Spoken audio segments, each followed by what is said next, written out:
Assalamu alaikum wa rahmatullahi wa barakatuh. Welcome to day 157 of Qur'an in a Year Plus, where we learn to look at the world and live life according to the lens of the Qur'an.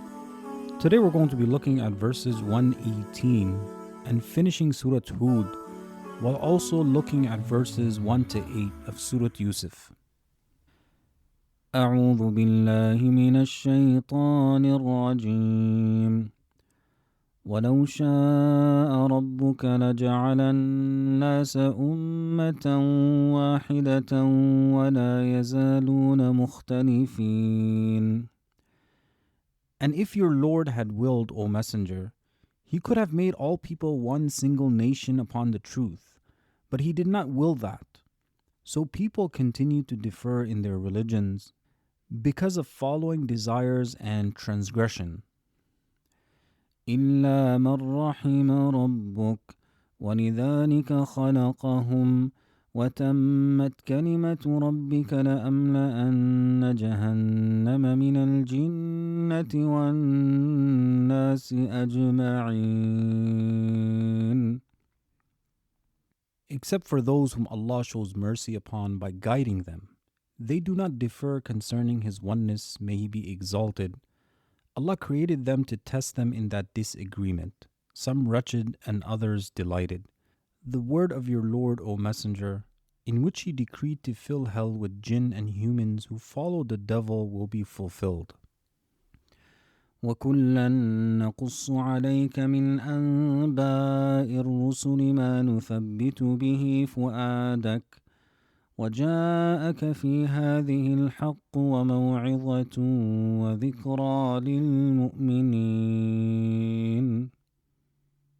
Everything we relate to you, O Messenger, from the stories of the messengers before you, is to strengthen your heart upon the truth and make it firm. In this surah, the unquestionable truth has come to you, along with a reminder for the disbelievers and a reminder for the believers who benefit from reminders. وَقُلْ لِلَّذِينَ لَا يُؤْمِنُونَ اعْمَلُوا عَلَى مَكَانَتِكُمْ إِنَّا عَامِلُونَ. And say, O Messenger, to those who do not believe in Allah and do not affirm His oneness, act according to your way of ignoring the truth and preventing others from it. We will also act according to our way of remaining firm on the truth, inviting towards it, and being patient with it. وَانْتَظِرُوا إِنَّا مُنْتَظِرُونَ. And wait for what may befall us. We too are waiting for what will befall you. وَلِلَّهِ غَيْبُ السَّمَاوَاتِ وَالْأَرْضِ وَإِلَيْهِ يُرْجَعُ الْأَمْرُ كُلُّهُ فَاعْبُدْهُ وَتَوَكَّلْ عَلَيْهِ وَمَا رَبُّكَ بِغَافِلٍ عَمَّا تَعْمَلُونَ. To Allah alone belongs knowledge of what is unseen in the heavens and what is unseen on the earth. Nothing of it is hidden from Him. To Him alone all matters will return to on the day of resurrection. So worship Him alone, O Messenger, and place your trust in Him in all your affairs. Your Lord is not unaware of what you do, rather He is fully aware of it, and He will repay each person according to what they have done. The next surah is Surah Yusuf, which is a Meccan surah, and from the objectives of the surah is a promise of empowerment after clear and difficult trials, as reassurance and a promise to the Prophet ﷺ and to the believers. Bismillahir Rahmanir Rahim. Alif Lam Ra. تلك آيات الكتاب المبين. Alif Lam Ra. These verses revealed in this surah are part of the clear Qur'an, evident in what they contain of guidance and meaning. إِنَّا أَنزَلْنَاهُ قُرْآنًا عَرَبِيًّا لَعَلَّكُمْ تَعْقِلُونَ. Indeed, we have sent down the Qur'an in the Arabic language, so that you, O Arabs, may understand its meanings. نحن نقص عليك أحسن القصص بما أوحينا إليك هذا القرآن وإن كنت من قبله لمن الغافلين. We relate to you, O Messenger, the best of stories for its truthfulness, clarity of wording, and eloquence, by revealing this Qur'an to you. Before it was revealed, you were unaware of these stories and had no knowledge of them. إذ قال يوسف لأبيه يا أبت إني رأيت 11 كوكبا والشمس والقمر رأيتهم لي ساجدين. We inform you, O Messenger, of when Yusuf said to his father Yaqub, O my father, I saw in a dream 11 stars, and I saw the sun and the moon. I saw all of them prostrating to me. This vision was an immediate glad tiding for Yusuf alayhi salam. قال يا بني لا تقصص رؤياك على إخوتك فيكيدوا لك كيدا إن الشيطان للإنسان عدو مبين. Yaqub said to his son Yusuf, My dear son, do not relate your vision to your brothers, lest they understand it and envy you, and then plot against you out of jealousy. Indeed, Shaitan is a clear and open enemy to humankind. وكذلك يجتبيك ربك ويعلمك من تأويل الأحاديث ويتم نعمته عليك وعلى آل يعقوب كما أتمها على أبويك من قبل إبراهيم وإسحاق إن ربك عليم حكيم. And just as you saw that vision, your Lord will choose you, O Yusuf, teach you the interpretation of dreams and complete his favor upon you with prophethood, just as he completed his favor upon your forefathers before you, Ibrahim and Ishaq. Indeed, your Lord is all knowing of his creation and all wise in his planning. لقد كان في يوسف وإخوته آيات للسائلين. There are certainly lessons and admonitions in the story of Yusuf and the story of his brothers for those who ask about their account. إذ قالوا ليوسف وأخوه أحب إلى أبينا منا ونحن عصبة إن أبانا لفي ضلال مبين. When his brothers said among themselves, Yusuf and his full brother are more beloved to our father than we are, even though we are a strong group in number. How could he favor them over us? We truly see him in clear error for preferring them over us without any reason that appears to us. As we reflect over today's verses, we see a foundational principle about unity and division. Ibn Taymiyyah rahmatullah alayhi mentions, You will not find unity and harmony except through following the traces of the prophets from the Qur'an and the Sunnah and what follows from them. And you will not find division and disagreement except among those who abandon that path and give precedence to something else over it. Allah says, and they will continue to differ except those whom your Lord has shown mercy, and for that He created them.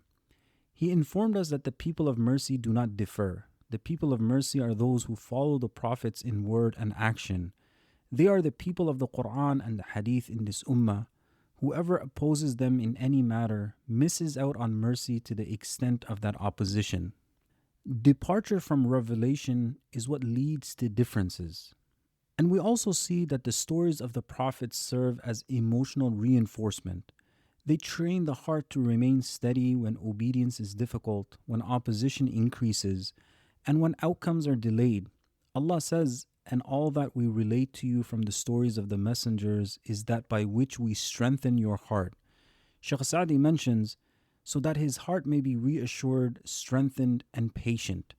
Just as the messengers of firm resolve were patient, souls find comfort in following examples, become energized to act, and are driven to compete with others in good. The truth is reinforced by mentioning its evidences and by the many who uphold it. And Allah ends this surah by saying, "To Allah belongs the unseen of the heavens and the earth. To Him all matters return. So worship Him and rely upon Him, and your Lord is not unaware of what you do." Abu Hayyan mentions that this contains 5 statements. The first indicates that Allah's knowledge encompasses all created things in their entirety and in detail, what is present and what is unseen. For if His knowledge encompasses what is unseen, then it certainly encompasses what is seen, since Allah's knowledge does not vary or fluctuate. The second indicates His decisive power and will. The third commands singling out the one who possesses these attributes for worship, both outward physical worship and inward worship of the heart. The fourth commands reliance upon Him alone. The fifth includes a reminder of reward. He does not allow the obedience of the obedient to be lost, nor does He neglect the condition of the rebellious. And we see in the beginning of Surah Yusuf, Allah tells us something essential about how we are meant to engage with the Qur'an. Ibn Taymiyyah says, in Allah's statement, "Indeed, we have sent it down as an Arabic Qur'an so that you may understand." There is an indication of the necessity of knowing and understanding the meanings of the noble book. The reason for this is that Allah clarified that He revealed it in Arabic so that it may be understood, and true understanding cannot occur without knowledge of its meanings. Any relationship a person has with the Qur'an is good. Recitation is good, listening is good, memorization is great. All of that is good. But the relationship we want to strive to develop is that of understanding and implementation. Because that is what allows the Qur'an to shape how we see the world, how we interpret life, and how we live. When a person understands the Qur'an and lives according to it, it becomes a lens. It teaches us how to look at the world. It reshapes priorities, reframes hardship, gives meaning to pain. It teaches us about our Lord, our purpose, and how we fulfill that purpose. It gives us the example of the Prophet ﷺ who lived the Qur'an. And Allah does not just command in the Qur'an, He also teaches us through stories. He says, "We relate to you the best of stories." Shaykh Sa'di says, "This story is among the best, clearest, and most evident of stories because it contains many transitions, from one state to another, from trial to gift and divine favor, from humiliation to honor, from slavery to kingship, from separation and scattering to unity and harmony, from sorrow to joy, from ease to hardship, from hardship to ease, from constriction to expansion, and from denial to affirmation." And we see these themes play out in our lives as well in different ways. This surah was revealed during one of the most difficult periods in the Prophet ﷺ's life, after the death of his wife Khadija and his uncle Abu Talib, a time that was known as the year of sorrow. Loss, grief, and pressure had reached their peak, and Allah revealed this surah to console and strengthen His messenger. At the same time, it consoles the believers as well. We will see how Yusuf alayhi salam navigated all these different struggles in his life while always trusting in Allah, never weakening in his faith. And the deeper a person reflects over the Qur'an, the more it becomes something they live by, not something they only listen to. And one of the lessons right from the beginning we see is how to deal with jealousy. When Yusuf shares his dream, his father immediately responds with insight and care.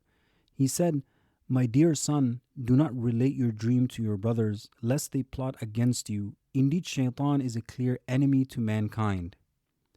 Ibn Juzay says, when he said, "Do not relate your dream to your brothers," he said this because he knew that its interpretation meant Yusuf's elevated status, so he feared for him because of envy. This teaches us something essential. Not every good thing is meant to be shared. Not every blessing needs to be spoken about. Wisdom sometimes lies in silence, even from those who might be closest to us.